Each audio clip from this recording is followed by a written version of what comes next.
Hi hello నమస్తే. ఈరోజు మీకు రాగి ఇడ్లీ చేసి చూపిస్తాను. చూడండి, ఇది పాతదే, దీంట్లో కొత్త ఏమనుకోవద్దండి.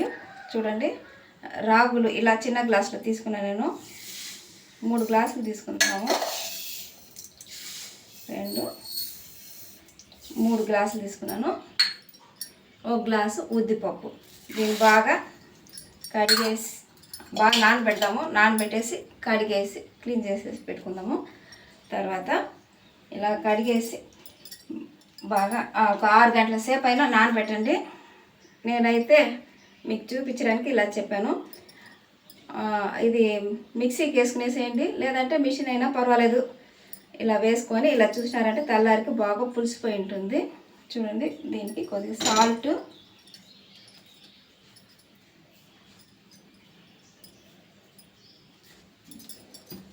కొద్దిగా చిట్టుకుడు సోడా, ఎక్కువ అవసరం లేదు. కొద్దిగా నీళ్ళు పోసేసి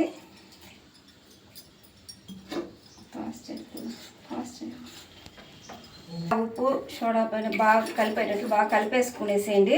కలిపేసి ఈ ఇడ్లీకి ఇలా కొద్ది నీళ్ళు పోసి మామూలు యాస్టీస్ ఎలా చేస్తామో అలాగే చూడండి, ఇలా ప్లేట్లోకి నూనె రాసుకొని కొద్దిగా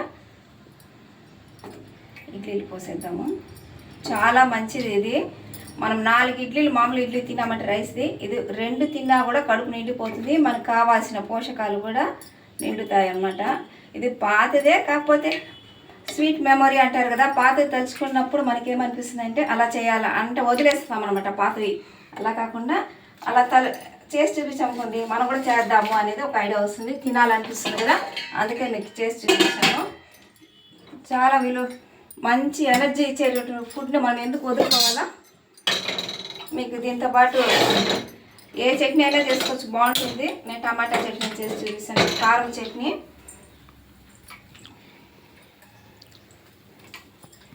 నూనె, ఈ తాలింపు గింజలు, ఎండుమిరపకాయలు, కరివేపాకు, కొత్తిమీర, పసుపు, సాల్ట్, తెల్లగడ్డ కారం చట్నీ చేసి చూపిస్తాను. మీకు చాలా బాగుంటుంది కారం చట్నీ. శనగింజల చట్నీ కూడా బాగుంటుంది.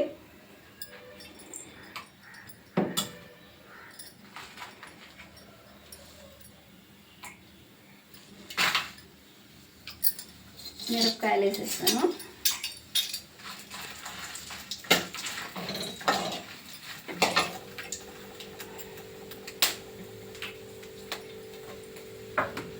చూడండి, ఎర్రగడ్డ, టమాటా వేసేస్తాము.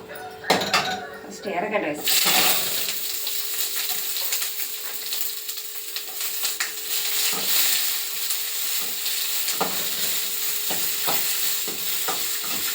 మళ్ళీ టమాటా వేసేస్తాం. వేసుకోవాల్సిన అవసరం లేదు, ఇక్కడ లైట్ వేస్తే చాలు. దీంతో పాటు కొద్దిగా ఈ పసుపు పెట్టాము కదా, పసుపు వేసేస్తాము. సాల్ట్, తెల్లగడ్డ వేసేసి ఇది తాలింపు చేసేటప్పుడు వేసుకున్నాము.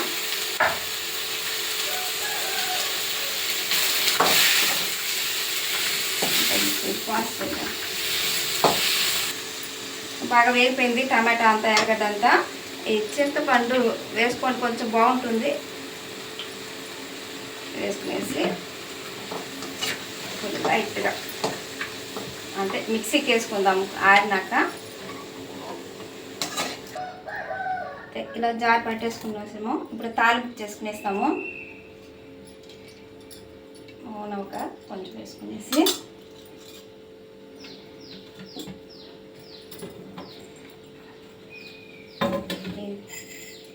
ఆవాలు, ఇది ఉంది కదా తాలింపు గింజలు, ఉద్దిపప్పు, అది కొద్దిగా వేసుకునేద్దాము.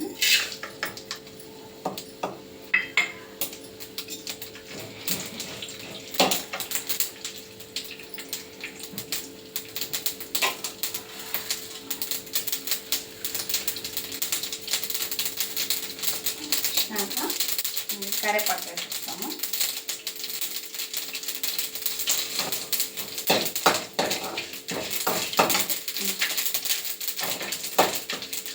స్టవ్ కట్టేసి కొత్తిమీర వేసేద్దాము.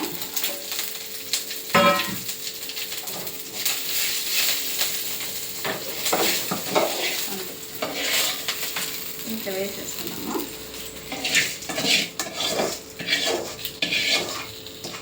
చట్నీ చట్నీ రెడీ అయిపోయింది. చూడండి ఇలా చట్నీ రెడీ అయిపోయింది. ఇడ్లీ కూడా ఉడికిపోయింది.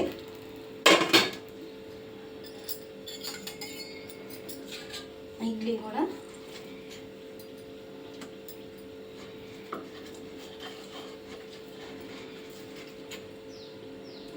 బాగా ఇది పేషెంట్స్కి కానీ చిన్నపిల్లలకు కానీ మనకు కానీ అందరికీ కానీ ఇది బాగా పనికొస్తుంది కదా.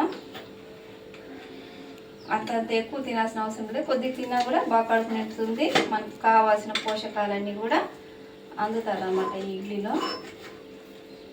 ఇది దోశ చేసుకోవచ్చు, ఇది రాగి ఇడ్లీ. దోశలు కూడా పోసుకొని తినచ్చు అన్నమాట. చాలా హెల్తీ ఫుడ్, ట్రై చేయండి. పాతదే ఇదేం కొత్త అనుకోవద్దండి. ఇప్పుడు మీరు ఇలా చూస్తుంటే మనం కూడా చేయాలా అని అనిపిస్తుంది కదా, ట్రై చేసి చూడండి.